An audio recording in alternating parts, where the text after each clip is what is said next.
Hi, my name is Gary. I work for ATI, and I'm going to teach you how to use discussion boards and groups in Blackboard. So let's get that started. Share screen, share. Okay, now discussion boards is pretty much a place where you as the instructor can assign different topics, more or less so students can interact with each other and talk to each other about said topic. You can also do this for a grade. You can also do this so that you can also answer questions and interact with your students. But to start that, we have to create a form. Form, of course, is going to be the large overall subject you want students to talk about. So let's just say, we'll just call this puppies, let's just say, for example, and give directions as to more or less what you want the students to talk about, what to respond to. Now we have different settings in which you actually had to enable them. Make it available, yes. Time which it's going to be first displayed and when it'll stop being shown. Standard view versus this view. Standard view means students can just click on it and they can see everything in the form and all the threads individually there. Or do you want the students not to be able to see individual threads until after they've contributed one? Grading. Now you can make grading, you don't have to have it graded, or if you do, you can click on that and give it the point value.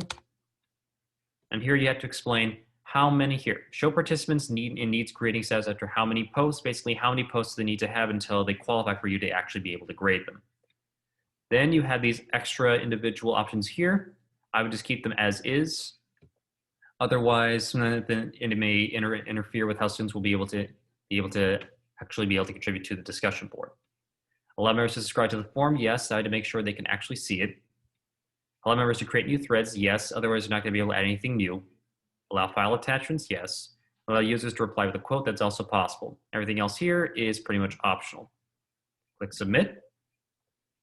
And now we have a form or the overall topic. So what I'm going to do now, I'm going to go to preview mode, enter student preview mode, and I'm going to show what this would look like if I was a student. I'll go to discussions. Here's the form. And now I'm going to create a thread, which is now my individual piece of information I want to contribute to it. So let's just call this puppies 1, let's just say. And now I'm going to say what I'm going to say. If I want, I can browse my computer to add an attachment, make it stronger, and here it is. Here's mine. Now, if I was another student, let's just say, for example, and I had to reply, because as an instructor, you can actually have students reply to each other. I would then take that, match up as a different student, I click reply, say what I have to say, click submit, and now this is attached to this. RE means reply. Now it's attached to this one.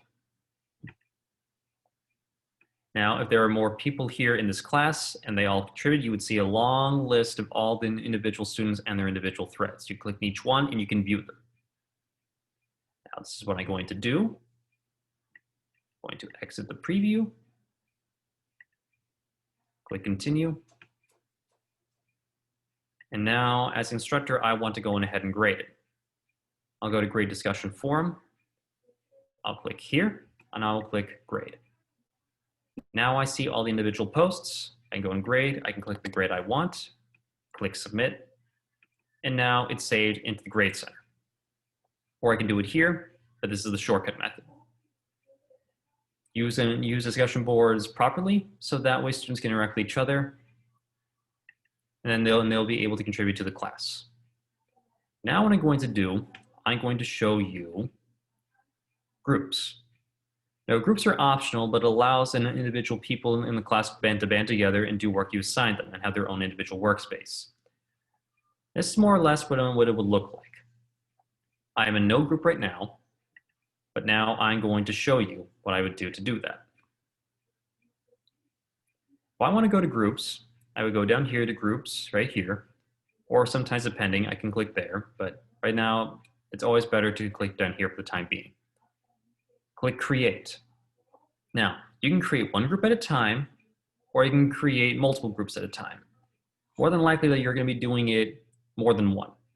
So you can do self-enroll where students can enroll themselves, annual enroll, you enroll them, or random enroll where you have massive class sizes, you don't have the time, the computer will just randomly assign them. So let's just take a look and see how these would look like. We'll go to self-enroll. You name it, let's just call this dogs, for example.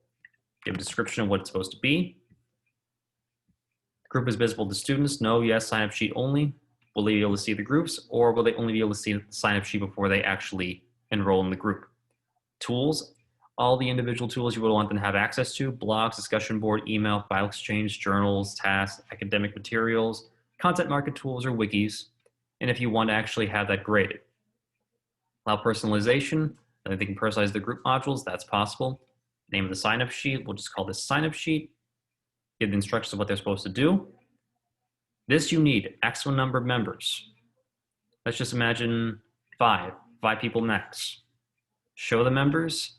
The sign-up sheet can appear on the group's listing page or be added as a link from the other areas, such as a content area, content folder, learning module, or lesson plan. You can apply adapt to release rules to the content page link, which provides the ability to limit the availability of the sign-up sheet. Basically allow the students to sign up from the group's listing page. And here, show members, allow students to see the names of other members in the group before they sign in. Basically, you can see that they can already know who's there, so they know who exactly they can work with. If they already know there's a student they don't work well with, they can go to another group. And the number of groups, let's just say 4. Click on this. Now, the group set name was dogs, but now we have 4 individual ones named dogs: 1, 2, 3, and 4. All differentiated because you made them all at once, but they're all differentiated by different number. So we have it this way. Students then should be able to add themselves. So let's just try that for a second. I'm going to go to Enter Student Preview. I'm going to go down to, in this case, Groups. Use sign-up sheet to join the group. Then I click on all the individual groups. I would click Sign Up, and then there I am. Then I'm part of it. I'm going to now show you the other method. Go down to Groups. Then I will go down to Manual Enroll. It's the same process. Let's just call this Cats. Description, Visible, Tools. There's no sign-up sheet here, though, because you're going to be the one signing them up. Personalization, let's just call this 4. Click Submit. And now here, we have individual groups here, Cats 1, 2, 3, and 4. Click Add Users. In this case, a list of all the students in the class will be here. Click on them, and actually select all the ones you want, then click Submit. In this particular case, now I'm part of Cats 1, my preview user is. Click Submit, and now here, my preview user is now there. Now, do random enroll. It should be the exact same process. Everything should be set out. But however, the difference here with random enroll is that here you set the number of students per group and the number of groups. Then after that, it'll take care and the computer will handle the rest. However, though, determine how to enroll any remaining members. If there's like remainder, not enough to fit in a whole group, you can decide what you want them to do with distributing the remaining members amongst the groups, put the remaining members in their own group, or manually add the remaining members to groups where you decide where they all go. And from there, they should be able to get inside and see what everything is going to look like. This is more or less what a group page would look like. On my own, if I'm as a preview user, I'll go back to Enter Student Preview. I will go down into Groups. In this particular case, I would see the one I was already signed up for. Then here it is.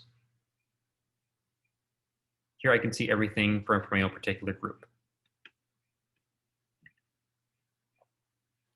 All data. Use groups methodology. Use groups properly so that way students can more or less have their own individual workspace.